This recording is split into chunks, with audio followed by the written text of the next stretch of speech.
participo como presentador, pero al mismo tiempo no me permito a mí mismo hacerlo porque soy el editor. Claro, hablar bien de un libro, supone que el presentador habla bien sobre el libro, pues esto va a parecer publicidad. No quiero que sea eso. En realidad, la publicación de este libro, por nuestra parte, es una rara avis, porque quien conoce, no está en nuestro catálogo, pues tenemos publicados en torno a unos 600 libros y tenemos casi todos son de tema humanístico, pero hay muy pocos de historia contemporánea. Y haciendo memoria sobre la guerra civil, pues hay 3, este sería el cuarto. Es un tema que todavía hoy resulta enojoso y precisamente por eso yo siempre he procurado no publicar asuntos relacionados con la guerra civil. Sin embargo, uno de ellos, que se titula, está en castellano y además está traducido al inglés, que es el de la serie, nunca mejor para hacerlo que en esta casa, es sobre el asedio del Alcázar. Pues bueno, ese libro ha alcanzado, está desde la tercera o la cuarta edición y como digo, pues se vende también en inglés, lo cual quiere decir que tiene interés todavía para mucha gente. La publicación de este libro fue compleja porque yo traté de que fuera lo más aséptico posible para que nadie pudiera decir nada al respecto. De hecho,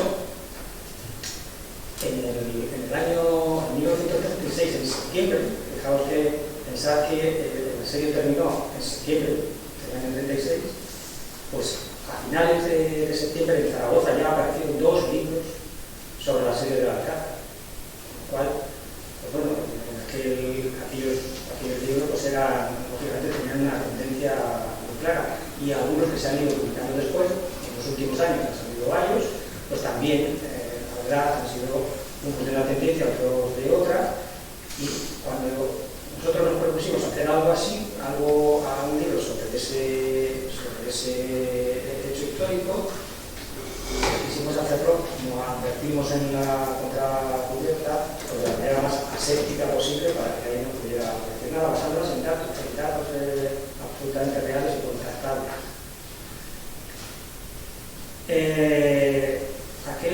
Ese acontecimiento fue el primer hecho histórico que fue cubierto por prensa. Y yo creo que aquí se concentraron redactores de toda Europa para hablar de un hecho que se estaba produciendo en ese momento, pero que tenía una especie de mensaje medieval, era un asedio a un castillo en realidad. Y así se tomó a los artículos que aparecieron en Italia, en Inglaterra, en Manchester y demás, hacer hincapié en eso, en que era una especie de asedio medieval. Nosotros no quisimos meternos en historia sobre eso, entonces ya digo, hicimos un libro de lo más aséptico posible.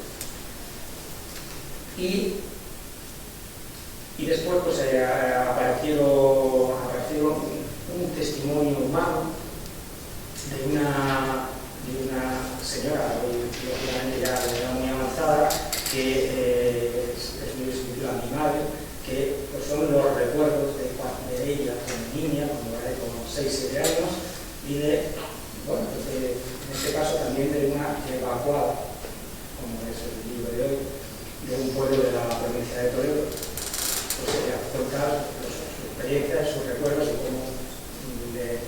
cómo condicionó su vida aquel hecho. Bueno, nosotros lo tratamos como un hecho humano, y hubo gente que lo interpretó porque quiso interpretarlo mal, porque el libro no dice nada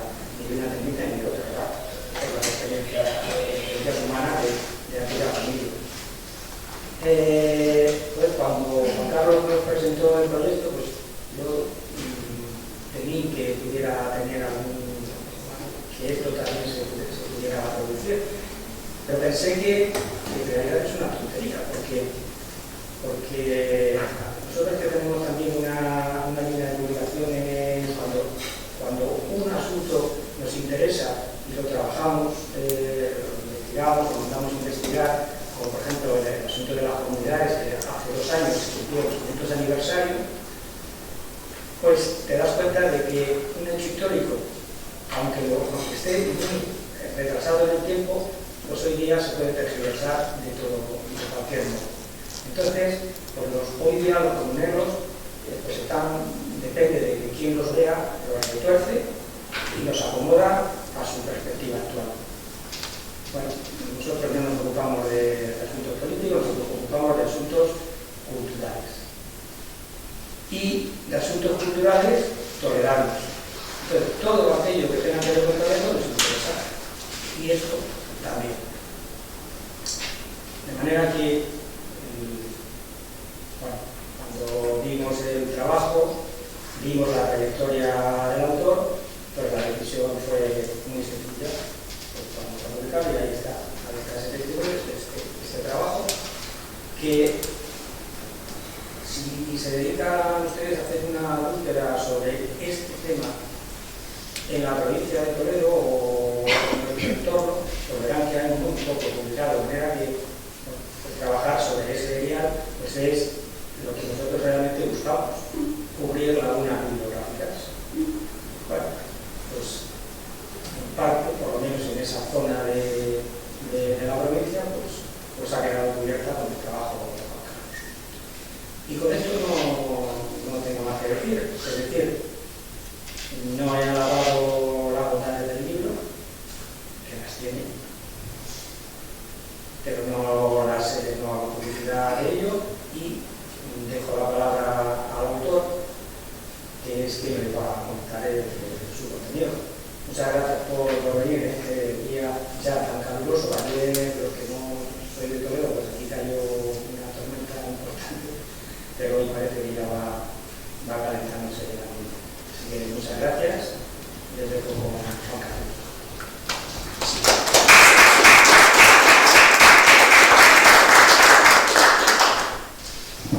Buenas tardes a todos. En primer lugar, también quería agradecer a Jesús y a su editorial de haber publicado este libro. Efectivamente se lo presenté y enseguida hablamos de sí. Y pues la publicación se llevó a cabo de manera muy ágil y muy bien. Estoy contento de publicar esta editorial, que la verdad es que es de las más importantes a nivel de Castilla-La Mancha y sobre todo de Toledo.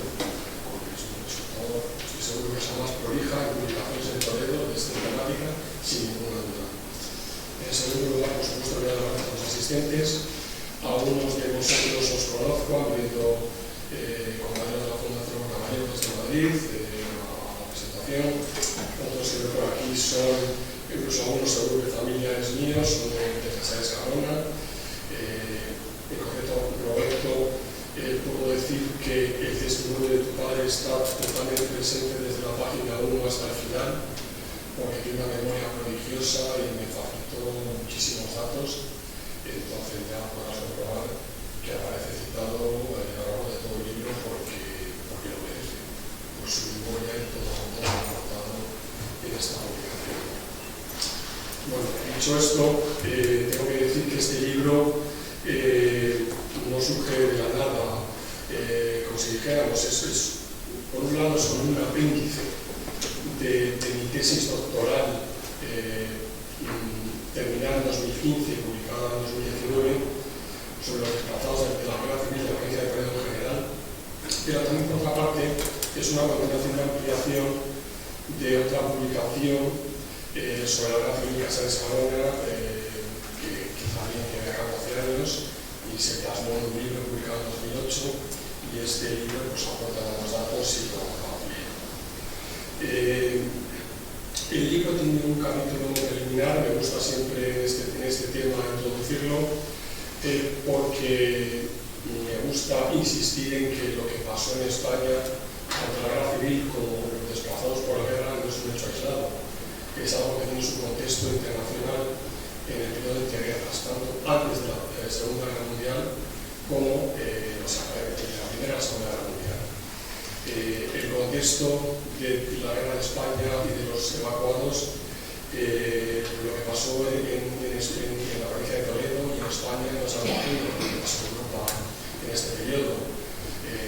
Por citar algunos casos, tenemos desplazamientos de población desde principios del siglo en los Balcanes, como consecuencia de la Primera Guerra Mundial, con la guerra de Grecia y Turquía, y luego posteriormente a nuestra guerra, en la Segunda Guerra Mundial, con la política expansionista de Alemania, pues quizás se produce el momento de población más importante de la historia de la humanidad, como consecuencia de la política y de la Segunda Guerra Mundial. Dicho esto, que no es algo raro lo que pasa en España, sino que es el contexto de guerras. ¿Por qué este libro? Por un lado, lógicamente, por las connotaciones familiares que tiene para mí esta temática.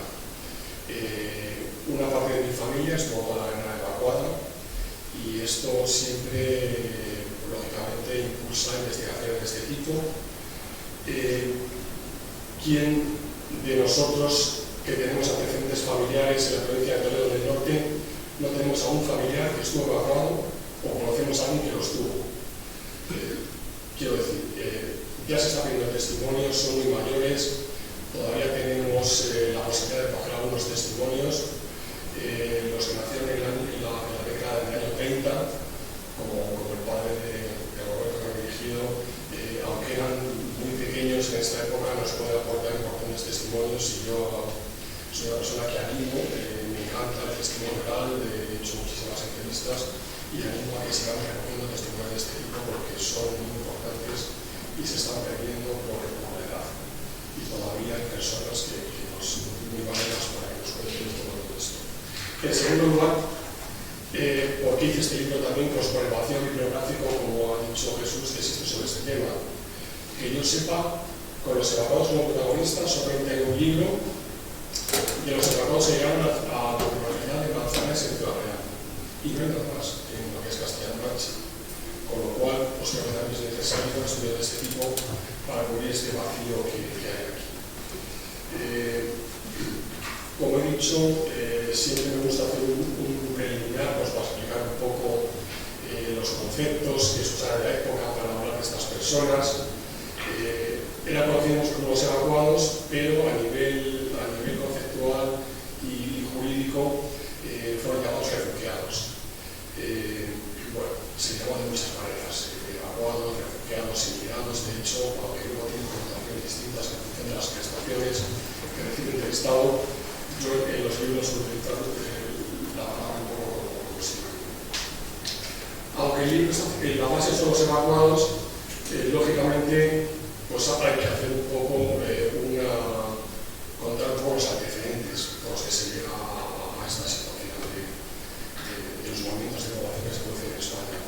Entonces, en los primeros capítulos pues abordo cuestiones inevitables como la situación política en el pueblo, en el Casa de Escalona, caracterizado como en el resto por una progresiva polarización ideológica. Las elecciones del 16 de febrero del 36 tienen también unas páginas dedicadas en el libro. Como sabéis, a nivel nacional, el triunfo fue del Frente Popular, sobre todo en las cabezas de provincia de las ciudades, pero en la provincia de Toledo en concreto obtuvo más votos en la derecha, en concreto la denominada coalición revolucionaria y en el pueblo del que se Escalona también. Dedico, como digo, unas páginas. Curiosamente, aunque las elecciones eran unas elecciones, como las elecciones eran generales, se produce un hecho curioso que a raíz del triunfo a nivel nacional del Frente Popular, pues se produce una sustitución de los ayuntamientos donde estaba gobernando la derecha. No era nada raro en la época, o sea, se había pasado en el 33, cuando venció la derecha, que se sustituyeron también los ayuntamientos, la mayoría, y era algo normal en la época en España, que ahora puede resultar obviamente democrático, pero digo, era algo normal. Entonces, en Casa de Escalona, un mes después, se procede a sustituir toda la corporación municipal con una gestora de izquierdas formada por la integrantes de la Casa del Pueblo, en este caso, pues, socialistas y sujetistas de la localidad. Y se forma esta gestora sin necesidad de unas elecciones locales, como digo, y no solamente que se Escalona, en muchos pueblos de la provincia de Toledo y en muchas zonas de España se sucede todo esto. Bueno, a continuación, cosas que sabéis de sobra. El país vive una desestabilización política, mucha tensión, con heridos y muertos de derechas y de izquierdas, y se produce un escenario político dicho o propicio, entre comillas, para que el sector del ejército pues prepare una sublevación y se dé un golpe de Estado, como sabéis, desde Formelilla y desde julio por el 18 de junio ya a nivel de la península. Esta sublevación hace tambalear al principio los cimientos del Estado de la República. Se forman numerosos comités y organismos que van a funcionar de una forma prácticamente autónoma, pero curiosamente en la provincia de Toledo y en Castilla-La Mancha, en Castilla-La Nueva en la época en general, los ayuntamientos no van a desaparecer en referencia a otras regiones de España. De hecho, en el caso de Escalona, el comité que venía funcionando será un comité que va a tener más protagonismo, pero el ayuntamiento, los miembros de la gestora van a seguir funcionando y de hecho son ratificados por los mismos miembros. Bueno, a continuación, hechos muy sabidos por todos, se produce a partir del 20 de julio un puente aéreo desde África, posiblemente hasta esa fecha el más impresionante que se ha producido hasta el momento. Las tropas coloniales con pertrechos pasan a la península. Se produce el avance del ejército de África hacia Madrid, por Andalucía Occidental, Extremadura, y entra este ejército en la provincia de Toledo el 28 de agosto de 1936. Al principio el avance también es muy rápido, sigue siendo un paso militar, sobre todo hasta la caída de Talavera, que es el 3 de septiembre. La caída de Talavera fue tan, para la opinión pública, fue muy importante y muy desastroso para la República, y de hecho el presidente de la República, el presidente del gobierno en ese momento, José Giral, pues dimite y le sustituye el socialista y ecologista Álvaro Caballero como presidente del gobierno, y creo hasta qué punto fue el desastre tan importante que se produjo la dimisión y la sustitución de la presidencia del gobierno. A partir de ese momento se produce una reorganización de los ejércitos, se hace una defensa más planificada, como hasta ese momento, que prácticamente no ha habido resistencia. Entonces se hacen varios puntos de contención entre Cazalegas y Santa María de la Queda, y precisamente uno de ellos se hace en Casa de Escalona. ¿Por qué? Bueno, pues tampoco había pueblos de mucha importancia hasta Maqueda y Santa Blaya, pero es que Casa de Escalona, situado entre la cantera de Extremadura, su terreno municipal, y lo que es el Valle de la Noche, tiene una posición privilegiada desde la cual se divisaban kilómetros para cualquier momento de tropas. Entonces, digo que es uno de los puntos elegidos de contención para la defensa del avance del ejército de África hacia Madrid. Aquí llegan miles de milicianos entre el 13 y el 14 de septiembre, y el primer combate se produce el 15 de septiembre. A las 9 de la mañana entran las tropas del comandante Castejón, de las tropas de África, y se produce unos hechos importantes en ese momento, en comparación con lo que ha habido hasta ese momento de defensa, porque sí que hay una defensa limitada, pero real, y caen heridos y muertos en torno a 40 o 50 moros como consecuencia de los disparos de los milicianos. Los milicianos se tienen que replegar, el pueblo es copado, toman las tácticas militares de la época que hacía este ejército de África, pero no se retiran, se hacen fuertes en un territorio con armamento diverso, con ametralladoras y artillería. ¿Qué sucede en esos momentos? Las tropas coloniales habían caído 40 o 50 compañeros suyos, se dedican a una represión tremenda en esa entrada a pueblos. De hecho, en las primeras horas que tiene el pueblo ocupado, son asesinados 11 vecinos del pueblo por las tropas coloniales, como represión por la defensa que ha habido y por los suyos que han caído. El pueblo es ocupado, pero como digo, las escaramuzas duran hasta la noche. El producto que se han hecho fuertes. El pueblo no es seguro, las tropas de la República no se han marchado en la zona y los miembros del Ejército de África abandonan el pueblo, de madrugada. Al día siguiente son avisados los republicanos, van a entrar en el pueblo, lo recuperan entre comillas, porque tienen combate, pero lo recuperan. Y se produce otro hecho muy típico de la población civil que se encuentra entre dos fuegos en esta época. ¿Por qué? Llega un miliciano, un comandante, que fue así su comandante o capitán para algunos, una cabrera a caballo, y empieza a amenazar a los habitantes del pueblo diciendo que es un pueblo fascista porque hay pañuelos. Los habitantes del pueblo ponen pañuelos, trapos y sábanas, pues un poco para que dejen tranquilos a la entrada y son de paz.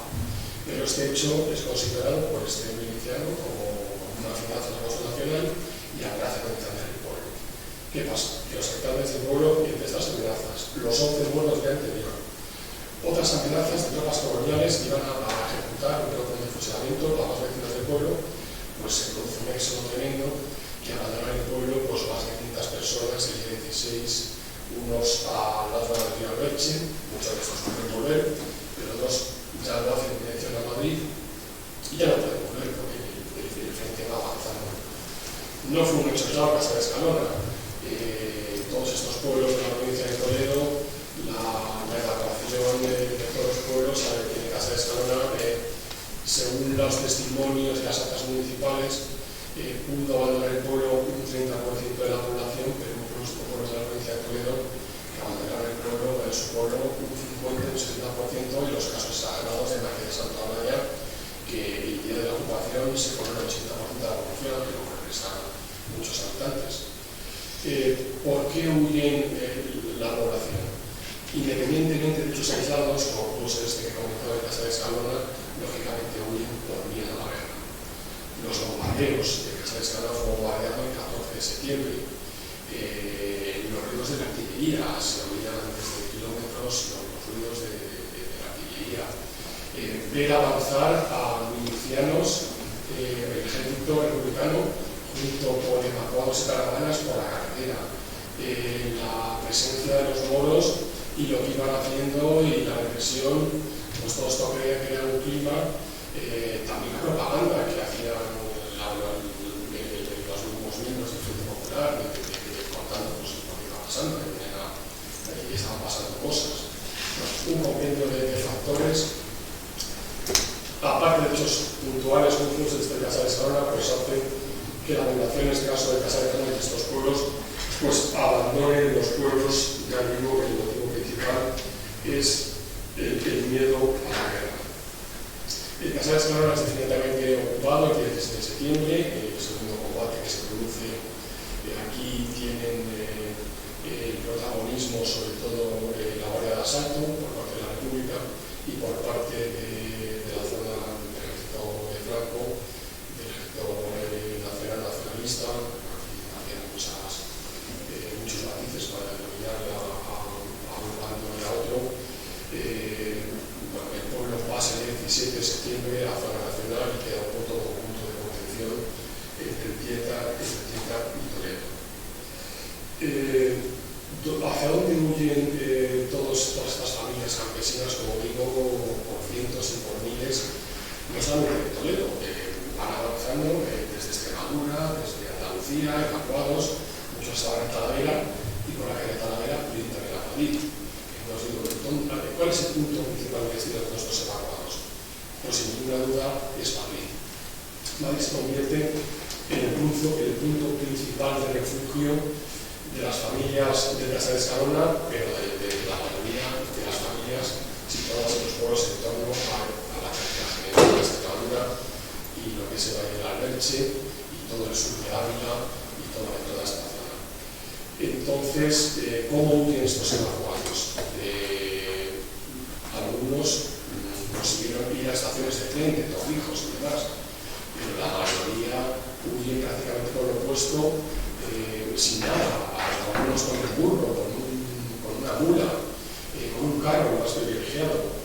Bueno, pues como digo, esta huida, que en algunos casos duró semanas, el punto principal de destino es Madrid.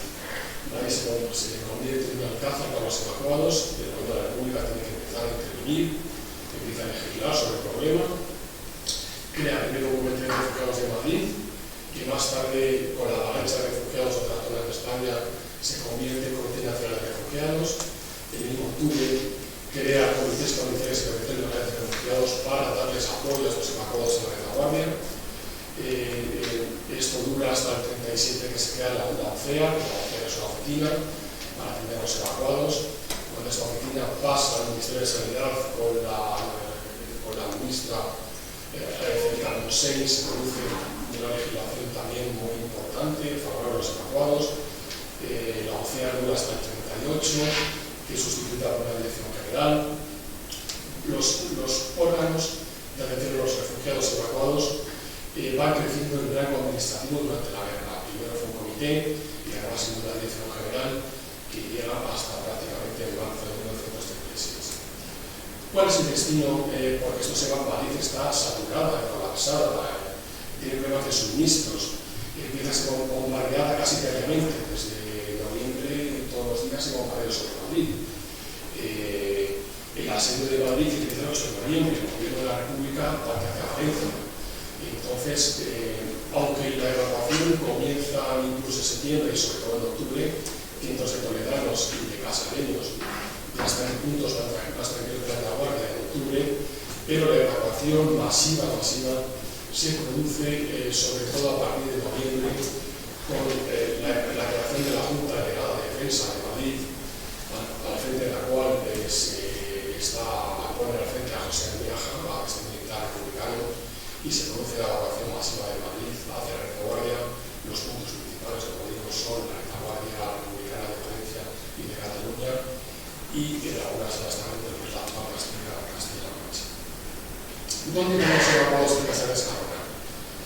Pues, aparte de más de 250 que se quedan en Madrid, el grueso sobre todo va a Valencia, a Alicante, algunos a Anules, en Castellón, y a Elche.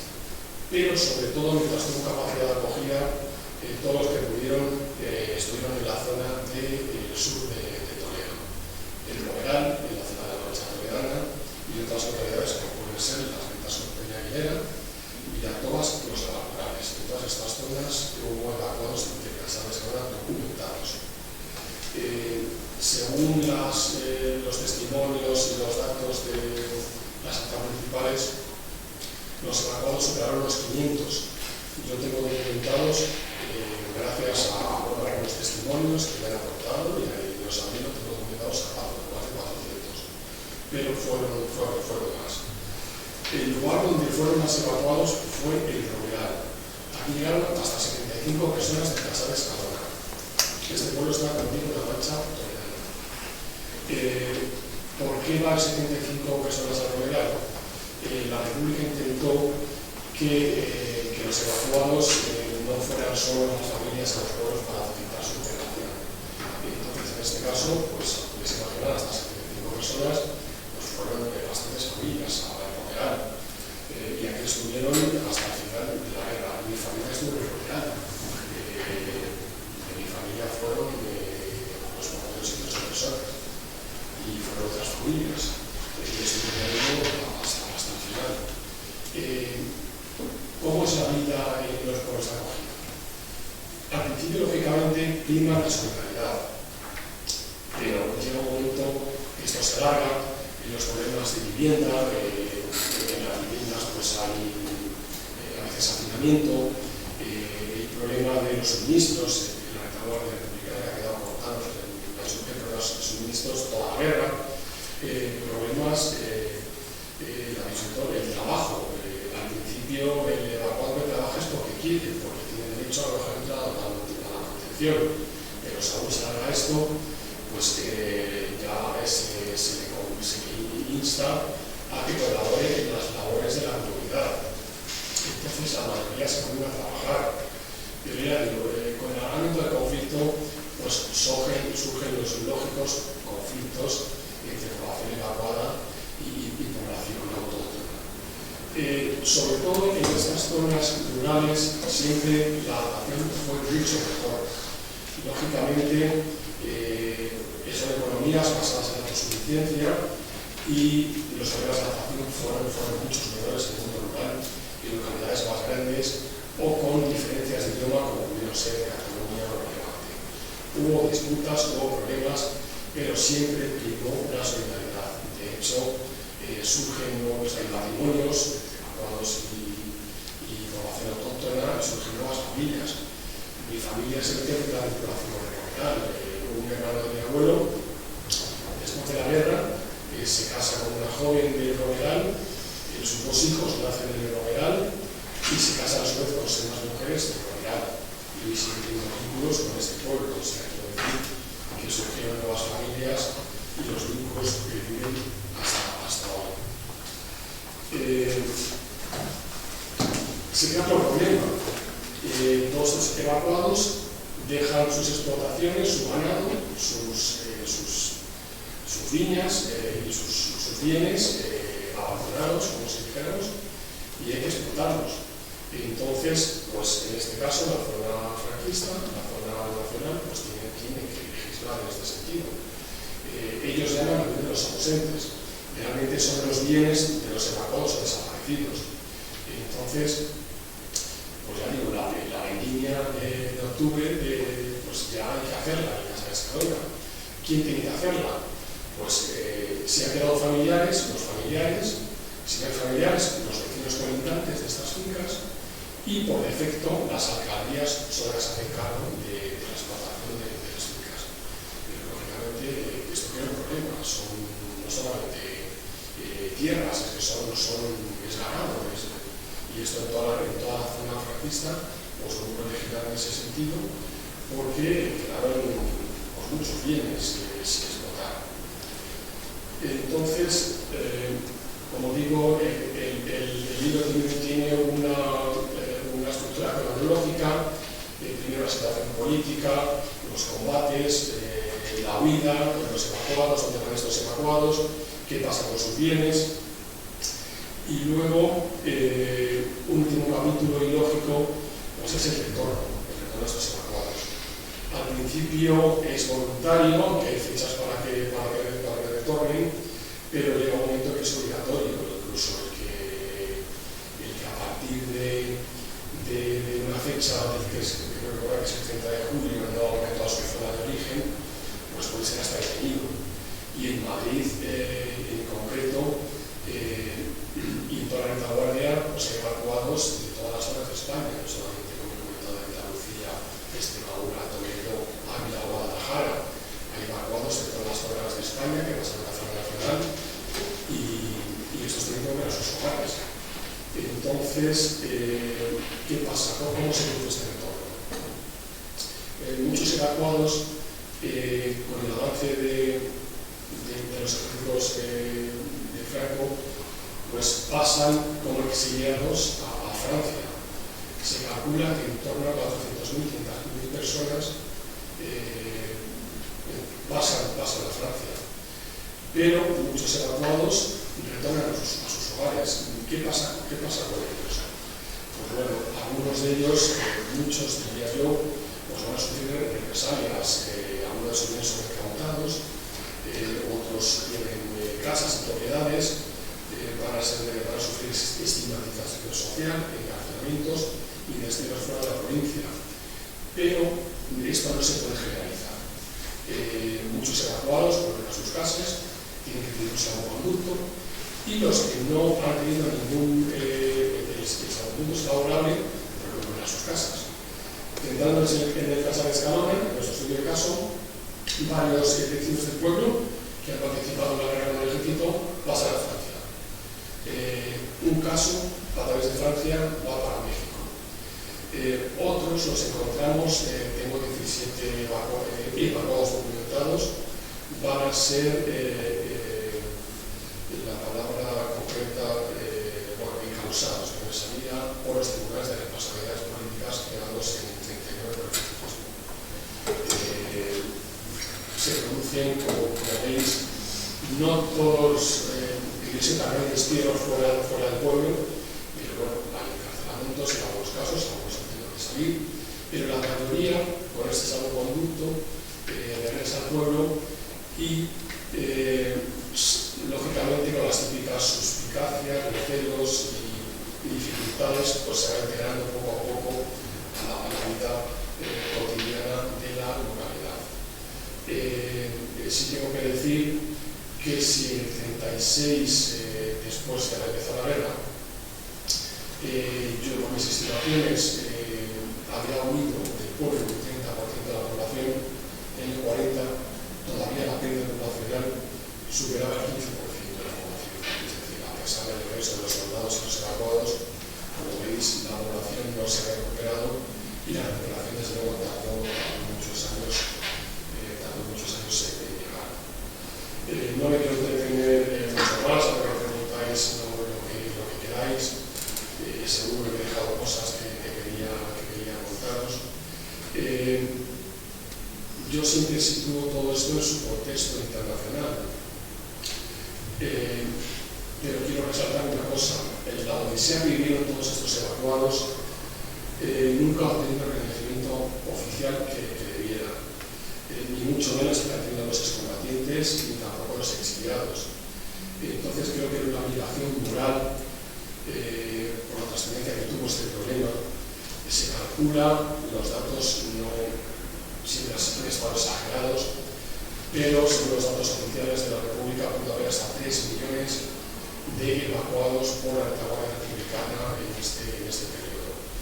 Yo creo que el dato está sobrevalorado porque nos hagamos una idea de la envergadura del problema, de todas las personas que estuvieron fuera de sus casas y tuvieron que estar de otra manera viviendo pues casi 3 años. Como digo, no tiene reconocimiento oficial.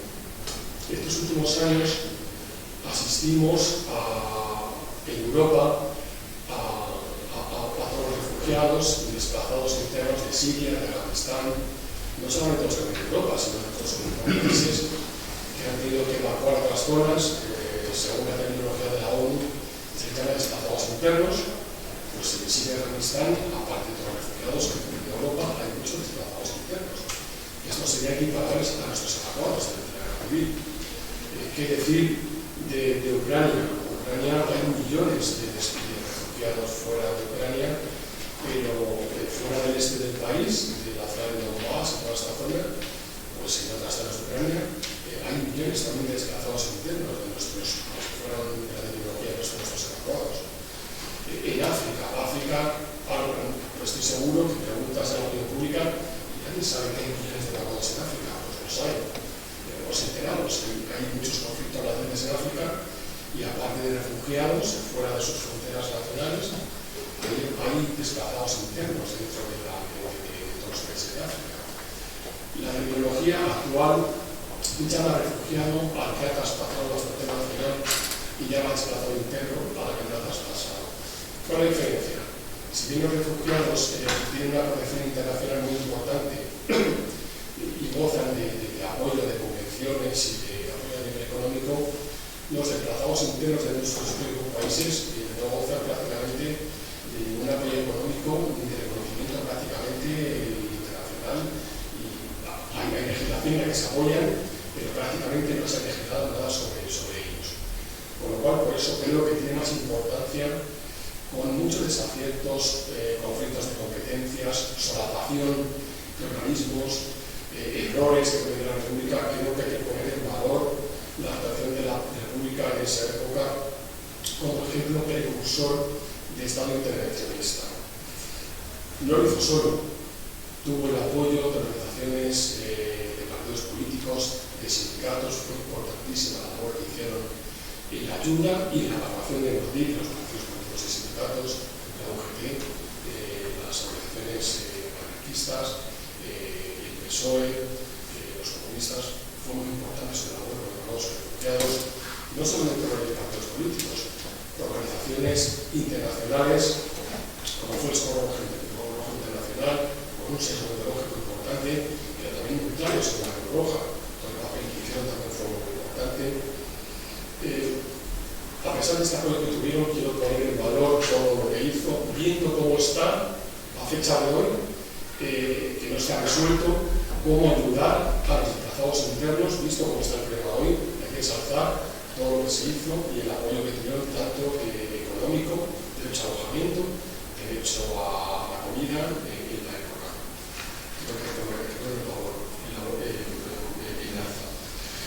Se crearon hospitales para refugiados, se crearon comedores para refugiados y a la par, como digo, se hizo una legislación muy importante para apoyar a estos evacuados y refugiados. Ya para terminar, las causas que existen estos movimientos de personas, como la consecuencia de las guerras o los conflictos, pueden ser distintas, se pueden producir fuera de las fronteras nacionales, que se llaman, como os digo, refugiados, dentro de las fronteras, actualmente se les llama desplazados internos, por la terminología de la ONU, pero el resultado es el mismo. Caravanas de evacuados, miles y miles de personas, de familias enteras, desoladas, con la mirada perdida, huyendo de la guerra que podemos ver todos los días en la televisión y en los medios de comunicación. Y esto es todo. Muchas gracias.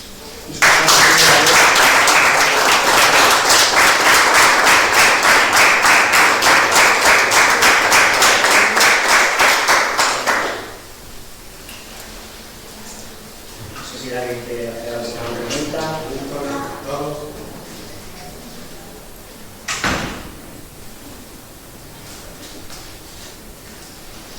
Estoy seguro que si algunos sois de Toledo, estoy seguro que tenéis a un familiar que estuvo evacuado, no me cabe ninguna duda. Y no solo de Toledo, de otras partes de España, de Andalucía o de Extremadura. Lo que pasó fue muy similar. Todas estas personas fueron avanzando. Madrid actuó, como se ha comentado, como refugio. Los datos no están claros. Según algunas siempre están inflados, ¿no? Los datos de oficiales hablan que llegaron a Madrid en torno a 400.000 personas evacuadas. Las investigaciones desmienten que fueron tantos, que fueron 400.000 o 500.000. Algunos hablan de 150.000, otros de 200.000. Yo estoy más en fuente de 200 y 250.000 las personas que pudieron llegar evacuadas a Madrid. También hay mucha controversia con los que luego evacuaron a la retaguardia.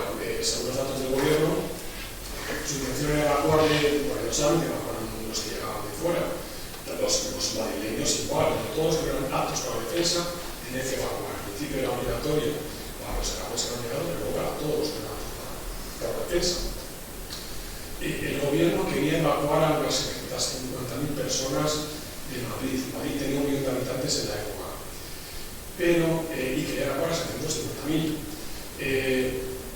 Madrid nunca bajó de 1 millón de habitantes, porque es verdad que salían de Madrid posiblemente 200.000 personas, 300.000, no se sabe, también hay mucha controversia, pero entre los retornos y los que llegaban, Madrid siempre estuvo en torno a 1 millón de habitantes, entre los que eran de Madrid y los que eran evacuados, pese a que, según mis estimaciones y de los estudios, pues pudieron salir de Madrid por al menos 250.000 personas evacuadas, entre madrileños y los que han llegado de otras zonas de la Escandinavia. Como aclaración que quería comentar a veces. Bueno, pues no sé, yo tengo el recuerdo de no es un familiar directo mío, un familiar político, de una señora que obviamente una niña y salió evacuada del casal de Cabra y además comparte Tomillo. O sea que, pero supongo que en mi casal debe haber muchos pollados. Sí, hay muchos, sí. Mi hijo tiene segundo apellido es Pollado. Entonces ella contaba que siendo niña, pues eso, recuerda que fue evacuado y que iban con las ovejas. O sea, que sepas que se llevaron las ovejas. Sí, yo tengo un caso. Y acabaron las ovejas en el retiro. Sí. Y supongo fueron comidas debidamente por población. Y les compensaron con dinero republicano, que obviamente no recibió para nada. Y fueron alojados precisamente donde salieron evacuados los del otro lado. En el barrio de Salamanca, en un caso con espléndido, hay varias familias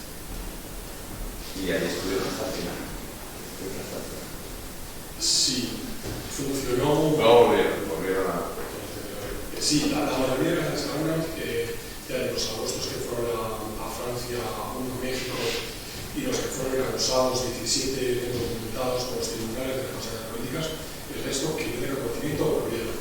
Hay que tener en cuenta que eran niños, ancianos, mujeres y varones de trabajo. Obviamente fueron andando. Sí. Pero funciona así, efectivamente, el retiro está lleno de evacuados, la plaza mayor está llena de evacuados. En pisos incautados hasta que fueron derivados a la retaguardia, pues estuvieron. Mi familia estuvo en la calle Doctor Furqué, está por París. Entonces se quedaron en mi familia estuvo mucho un mes y les llevaron al hospital con más familias. Pero es que funcionaba así. No se casaba de Barcelona, pero Quismondo evaluó prácticamente todo el pueblo. Pues desalojaron varios pisos en la zona de Santa Bárbara, aquí en Madrid, e hicieron otro pueblo ahí. Tenían médico, el alcalde seguía gobernando, tenían turnos de limpieza, de lavandería, funcionó el Quismondo en Madrid. Y tenían ganado, alquilaban unas tierras fuera de Madrid donde la tenían, y funcionó como si fuera una comunidad rural de todo el pueblo ahí en Madrid. Lógicamente se intentó alojar en casas incautadas en el momento en que no había más casas para alojarles. Entonces, muchos se enfocaban en el metro, en hoteles, estaban alojados en Madrid, en palacios, hubo gente de casa de Serrano en palacetes. Conoce la vieja. De la calle Serrano, en palacios, de la calle Serrano estuvieron alojados. En el momento en que el que no tiene un trabajo, no tiene un familiar que le acoja para poder vivir y demás, pues la mayoría, que no es el caso, tiene que ser con las campañas para la reclamación. No se conocieron los de Casa de Serrano, que se dan tanto los 250, quiere decir que hay muchos familiares, consiguieron trabajos y efectivamente testimonios que yo he recogido, pues se alojaron con familiares, la mayoría, o tuvieron un empleo y así consiguieron quedarse en Madrid, porque no tenía, tener un hijo en el frente también podía ser una causa para poder quedarte, pero los que no tenían trabajo, a un familiar y demás,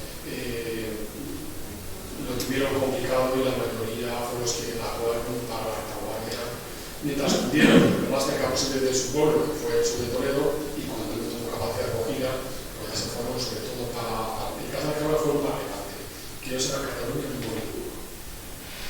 Y sí, se llevaron su ganado. Yo tengo un testimonio recogido en el libro, lo podéis comprobar.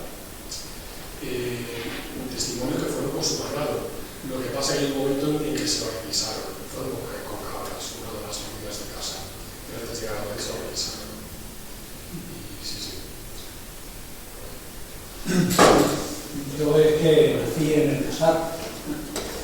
Entonces, hemos hablado ya en alguna ocasión. Y bueno, mi familia, tanto mis abuelos como mis tíos, tanto paternos como maternos, tuvieron que salir el día 16. Y bueno, mis abuelos paternos estuvieron en Madrid y estuvieron toda la guerra en Madrid. Y mis abuelos maternos se fueron a Alcalá de Henares. Sí, y estuvieron también los 3 años en Alcalá de Henares, menos mi madre, que cuando cumplió los 16 años se fue a Madrid a trabajar. Y yo la oía contar eso de las bombas que caían por la noche y esas cosas. Entonces, bueno, pues yo he leído tus libros y entonces tenía mucha curiosidad por estos temas, más que nada por lo que oía contar a la familia, ¿no? Y entonces, bueno, pues tengo que decir que me ha servido de mucho, incluso para hilar la historia familiar, los datos que aparecen en tus libros. En este concreto, cuando pueda acceder a él, pues, pero me refiero a los anteriores, tanto a la batalla de Casar como el de los refugiados, los evacuados de la provincia de Toledo, ¿no? Y bueno, pues me parece un tema muy interesante, también evidentemente por lo que me atañe a nivel personal, ¿no? Y nada, pues darte las gracias por el esfuerzo de investigación que has hecho, que es muy importante, aunque sea en este caso un tema tan concreto y tan específico como es el del Cajal de Escalón, ¿no? Que me parece, dentro del contexto de la guerra, pues una pequeña parte, ¿no? del sufrimiento que hubo en aquellos años y que tanto le costó a España, ¿no? Tanto a unos y a otros, a unos más que a otros, pero... Eres el humano, ¿verdad? Sí, hemos hablado un poco, pero incluir cosas de estudios.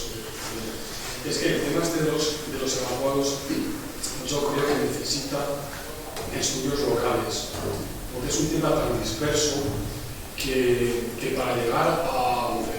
es muy sencillo partir de lo particular o lo general, porque hacer un estudio general sí aporta, pero necesita estudios locales. No tanto, yo tengo la parte en la bibliografía, tengo uno de todos los evacuados de la provincia de Toledo, también un poco más ampliado a la zona centro, pero necesita estudios de este tipo porque son temas muy dispersos, y es que si no es muy complicado aportar. Entonces creo que son necesarios estudios locales, comarcales, provinciales y regionales, pero creo que es necesario en una temática tan dispersa como esta los estudios locales. Lógicamente esto interesa pues, a los que nos toca y a investigadores de la guerra y de los desplazamientos de población ocasionados por las guerras, pero no deja por ello de ser necesario.